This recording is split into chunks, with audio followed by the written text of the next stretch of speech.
روح بنت صغيرة بتظهر في مطعم وبتحاول تنتقم من ناس ملهمش أي علاقة ببعض. يا ترى هيكون إيه الرابط اللي ما بينهم وليه بتحاول تنتقم منهم كلهم؟ ومن غير ما نطول عليكم يلا بينا نشوف أحداث فيلمنا النهاردة.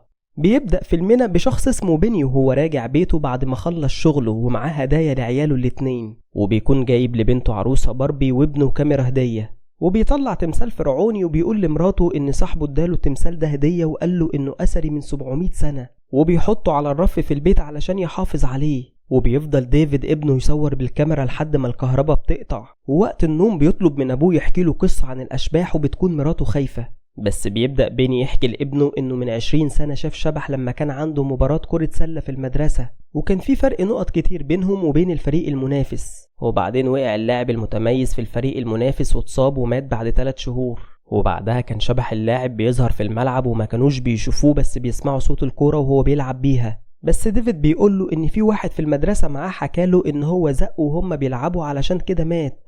بس بيني بيقول لابنه كفاية كده وبياخد الكاميرا منه علشان ينام. وبالليل بيظهر التمثال الأثري على الرف عندهم، وبتشتغل لعبة ديفيد لوحدها وبتفضل تعمل صوت وتتحرك، وبيصحى بيني على الصوت وبيشوف اللعبة وبيطفيها، وفجأة بيسمع صوت كورة بتتنطط على السلم وبتنزل عنده وبيمسكها، وبيروح علشان ينور الكشاف علشان يشوف، وبيسمع صوت الكورة بتتحرك من تاني كأن في حد بيلعب بيها وهو ماسكها، وبيروح ناحية الصوت وبيسمع الصوت وما بيلاقيش الكورة، وهو بيدور بيشوف شبح لاعب السلة في المراية وبيبص وراه ما بيشوفش حاجة، وبيفضل يبص وراه وما بيكونش موجود، وبيكون موجود في المراية وفجأة بيختفي من المراية، وبيفضل بيني يتلفت حواليه وما بيلاقيهوش، وفجأة بيظهر قدامه وبيضربه وبيموت.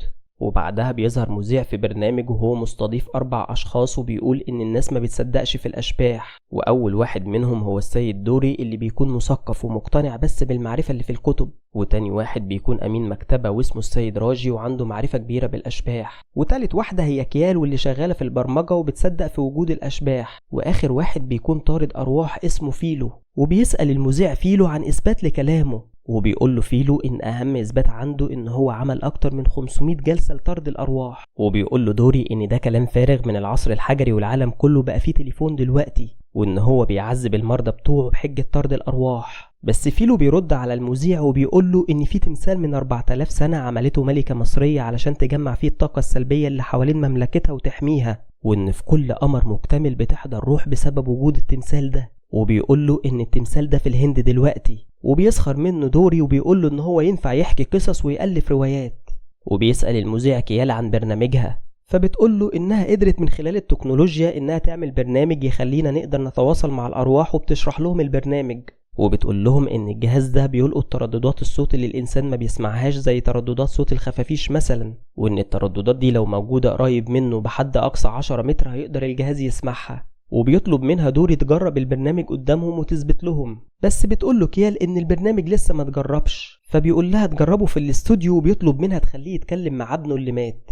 وبتشغل كيال الجهاز وما بيحصلش أي حاجة، وبيسخر منها دوري وبيخلص البرنامج على كده. وبعد ما الحلقة بتخلص بتدخل كيال الاستوديو وبتحاول تتواصل مع ابن دوري من تاني بس ما بيحصلش أي حاجة، وبيجي دوري وبيقول لها إن محدش هيصدق كلامها غير أبوها وأمها بس. وفي كافيه بيكون قاعد نالا حبيب كيال مع أخوها وبيقول له إن هو عاوز يتجوزها، بس أخوها بيسخر منه بسبب فلوسه لما بيعرف إن المطعم بتاعه مفتوح بسبب قرض كبير من البنك، وإن هو هيقعد سنين كتير يسدد فلوسه. وبينادي الواحد وبيعرفوا نالا عليه وبيقول له إن هو هيتجوز كيال، وبيسيبوا نالا وبيخرج وهو متضايق من طريقة أخوها، وبتحاول كيال تكلمه بس ما بيردش عليها. وبيشتغل الجهاز وهي في العربية وبيعمل ترددات غريبة، وبتشوف ورقة وهي بتتحرك وبتوصل لها وبتلزق في العربية وبعدها بتختفي من تاني. وبيروح نالا المطعم وهو متضايق وبتحاول كيال تكلمه بس ما بيردش عليها، ولما بيوصل بيتعصب على زبون في المطعم بسبب ان هو متضايق علشان الطلب اتأخر، وبيتعصب على الموظف وبيكونوا الموظفين اول مرة يشوفوه كده، وبيقطع الخضار وايديه بتتعور. وبيدخل الويتر وبيقول له ان في حد نسي التمثال ده في المطعم، وبيكون ده نفس التمثال اللي كان مع بيني، فبيقول له نالا يحطه على الرف. وبيروحوا الموظفين كلهم واخر واحد منهم بيخرج وبيقفل الغاز والنور بعد ما بينظف المكان، ولما بيبص للمكان قبل ما يمشي بيشوف النور مولع وبيكون متأكد ان هو طفاه، بس بيدخل تاني وبيقفلهم وبيمشي. ولما بيوصل نالا للمطعم تاني يوم بيلاقي المكان متبهدل كله وشكله وحش، وبيكلم الموظف وبيزعق معاه علشان إهماله،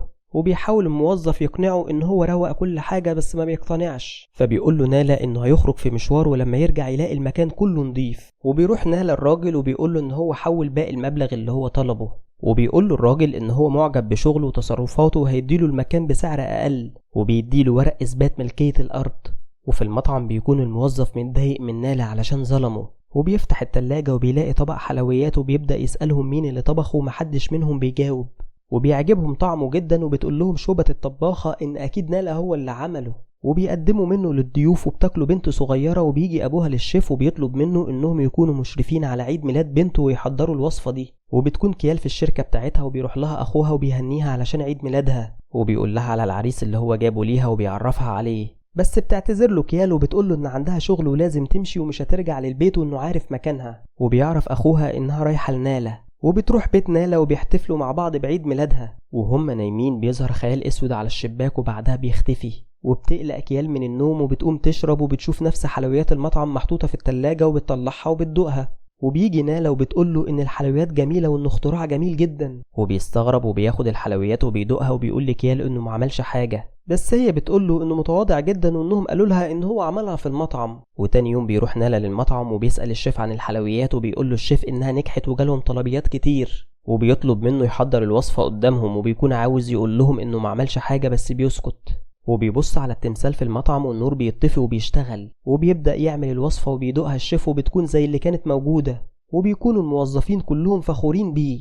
وبالليل بيقعد في المطعم وهو بيفكر ازاي عمل الوصفة دي. وبتقطع الكهرباء وبيسمع صوت واحدة بتصرخ وبيدور في كل مكان في المطعم بس ما بيلاقيش اي حاجة. ولما بينزل للمخزن وبيشوف سكينة واقعة وظاهر عليها ان في حد كان بيعمل بيها الوصفة الجديدة. وبيشوف باب التلاجة مفتوح، ولما بيروح بيلاقي طبق حلويات جديد. وبيسمع الصوت من تاني وبيشوف رجل واحدة واقعة على الارض وجسمها كله مليان دم. ولما بيروح علشان يشوفها النور بيجي وبيقطع من تاني وما بيلاقيش اي حاجة. وبيكون شبح الست واقف وراه ولسه هتحط ايديها على كتفها بيرن تليفون المطعم، وبيطلع علشان يرد وبيكون اتصال من الراجل اللي قبله واشترى منه الارض واللي بيكون اسمه فير. وبيقول له فير ان هو كل ما يتصل بمطعم المكالمة بتجيله هو. وبيطلب من نالا يحضر له اكل وان هو هيديله الفلوس اللي هو عايزها. وبيوصل نالا البيت فير وبيديله الاكل وبياخد فلوسه. وبيدخل فير وبيسيب الشنطة على الترابيزة وبيدخل بس بيسمع صوت الجرس من تاني. ولما بيفتح بيلاقيه نالا وبيقول له ازيك، وبيقول له ان هو بيوصل له الطلب بتاعه. فبيقول له فير ان هو لسه واخده منه، بس نالا بيقول له انه لسه جاي. ولما بيبص فير على الترابيزة ما بيلاقيش شنطة الاكل، وبياخد منه الشنطة وبيدفع له نفس المبلغ وبيمشي. وبعدها بيسمع الجرس من تاني وبيروح يفتح بس ما بيلاقيش حد. واول ما بيلف بيشوف حد حاطط ايديه على ازاز الباب وبيخاف. ولما بيفتح بيلاقيها عشيقته وبتقوله انها جات له متأخر علشان نامت. وبيفتح شنطة الاكل وبيلاقي فيها طبق الحلويات مع انه كان طالب اكل تاني، وبيبدأ ياكل منها هو وعشيقته وهم مبسوطين. وبيطلعوا للدور التاني وبيقعد يتغزل فيها وبيطلب منها تلبس الساري اللي شافها بيه في الحفلة. ولما بيطلعوا الأوضة بيلاقيها خارجة من الحمام وبتسأله هو اتأخر ليه، وبيترعب وبيسأل نفسه هو كان بيكلم مين. ولما بيبص وراه ما بيلاقيش أي حد، وبتاخده وبتقوله إن أعصابه بايظة ويدخل يستحمى علشان يفوق. وفي الحمام بيشوف خيال حد ورا الستارة وفجأة حد بيشده وبيدخله جوه الكابينة اللي بيستحمى فيها، وبتتعور دماغه وبيشتغل البخار في الكابينة، وبتفضل درجة الحرارة تزيد وبيفضل يصرخ لحد ما بتوصل لأكتر من 300 درجة وبيتحرق وبيموت. وبيروح نالا المستشفى لما بيجيله استدعاء من أخو كيال المفتش برايم، واللي بيكون شاكك إن هو اللي قتل فير، بس نالا بيقوله إن هو وصله بس الطلبات. فبيقوله برايم بتريقة إن هو تحول من مالك مطعم لعامل توصيل. فبيرد عليه نالا وبيقوله إنهم بيوصلوا في 15 منطقة ومش أي حادثة هتحصل هيكون هو اللي مسؤول عنها. وبيجي أرفيد اللي كان عاوز يتجوز كيال وبيكلم برايم وبيقوله إن فير كان صاحبه وجاي يشوف الجثة، وبيسمح له برايم وبيرجع يكمل كلامه مع نالا وبيقوله ما يروحش في مكان من غير ما يقوله إنه تحت المراقبة. وبيفضل نالا يفكر في الجثة اللي شافها وهو سايق، وبيكلم دامو الشيف اللي في مطعمه وبيطلب منه يصلح الكاميرات اللي في المكان. وتاني يوم بالليل بيقعد يراقب الكاميرات، ولما بيشوف خيال البنت اللي بتظهر له بينزل للمطبخ علشان يشوفها، ولما بيشوفها بيتخض وبيقع على الأرض.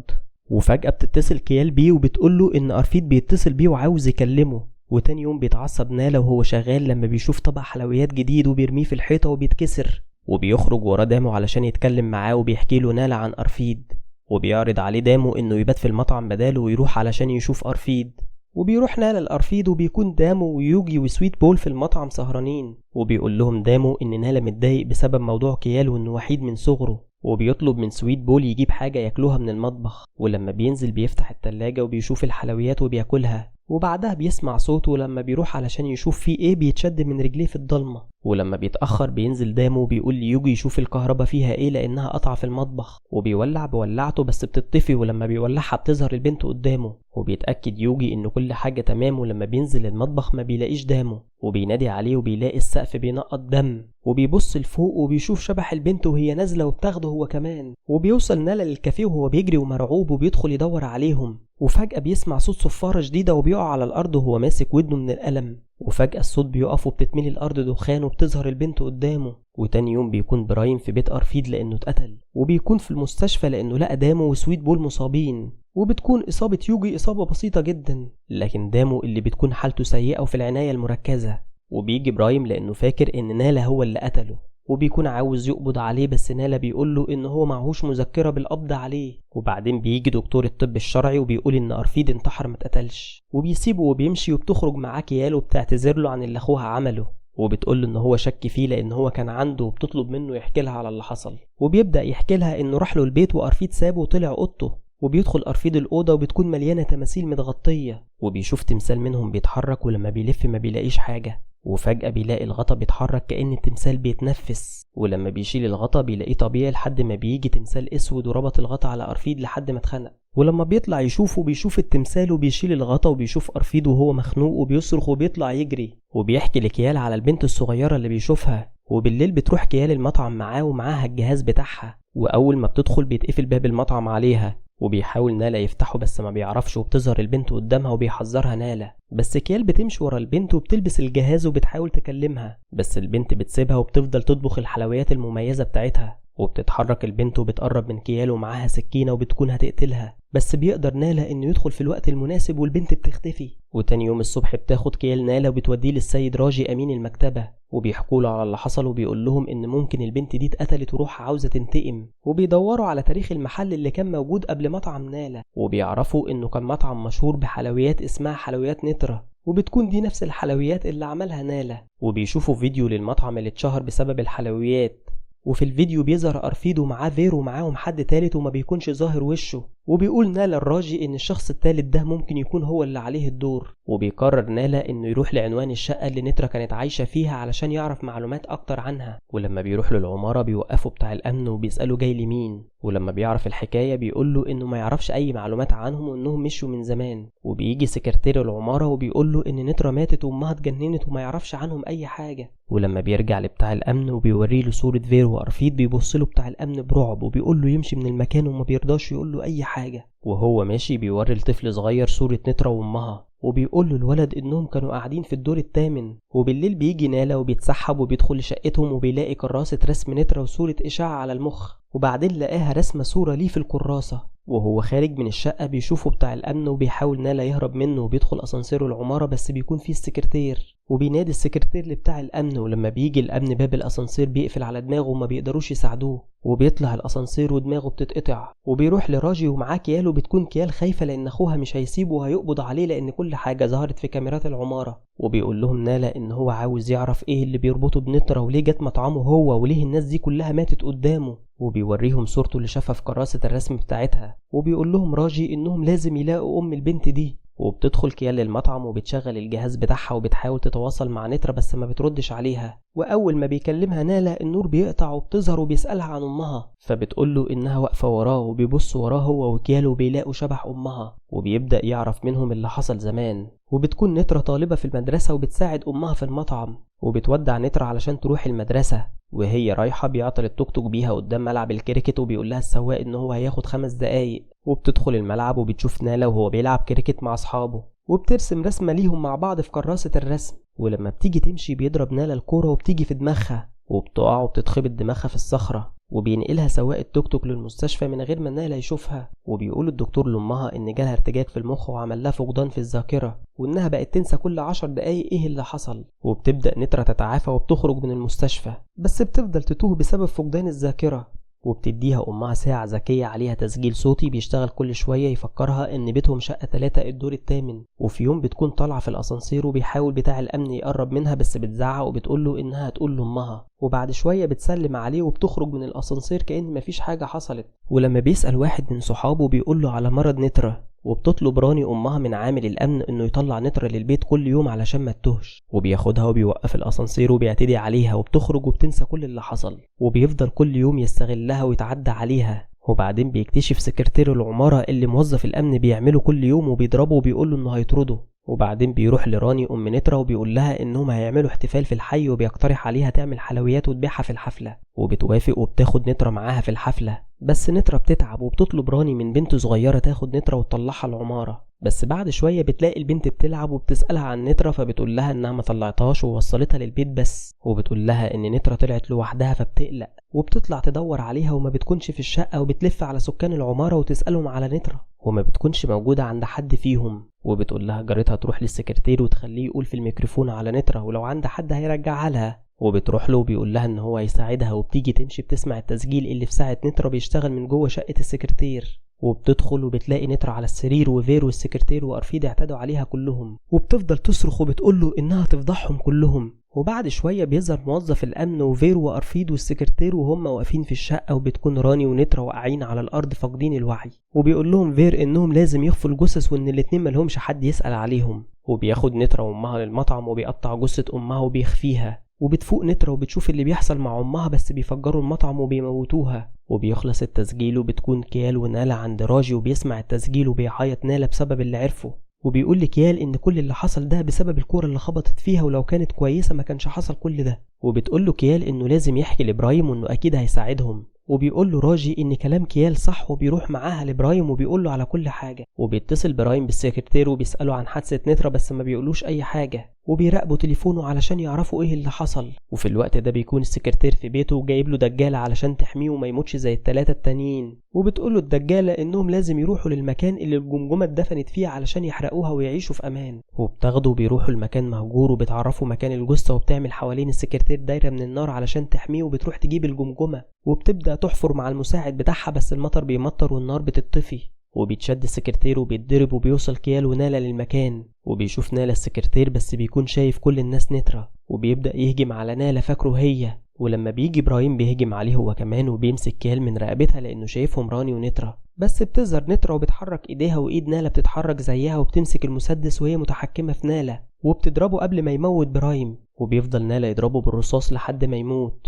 وبيقعد بعدها يعيط وبيشوف نترة وبيعتذر لها، وبتقرب منه وبتسامحه، وبتختفي هي وامها بعد ما حقهم بيكون رجع. وبعد فترة بترجع كل حاجة لطبيعتها، بس راجي بيجي لنالا المطعم وبيقول له ان هو نسي عنده التمثال الصغير، وبيديله نالا التمثال المسحور اللي بيصحي الاشباح اللي موجودة في المكان، وبياخده في النهاية وبيحطه في العربية. وبنتعلم من الفيلم ان ربنا ما بيسيبش حق حد ضعيف، وانك لو فاكر انك نسيت فربنا مش ناسي وهينتقم منك في يوم من الايام بسبب اللي انت عملته. ولحد هنا بيكون خلص فيلمنا. ما تنساش اللايك والشير وقول لنا في الكومنتات ايه الفيلم اللي حابب اننا نلخصه لك.